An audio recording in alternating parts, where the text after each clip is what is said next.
Alah, dapat timun je. Makanlah kau timun tu sampai mati. Aduh, kesiannya.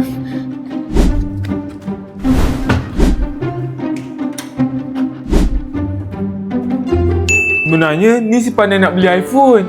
Tapi tak apalah bagi pengemis tu, kesian sangat. Harap-harap dengan duit ni pengemis tu boleh makan. Pakcik, ni ada duit sikit untuk pakcik makan. Ya Allah, terima kasih nak. Makan tahu, jangan beli dadah. Jangan isap okok. Terima kasih. Wah, banyak sangat duit ni. Woi. Apa ni? Tabungan iPhone? Ni mesti tabungan iPhone adik tadi. Kesiannya dia. Dia nak beli iPhone. Aha.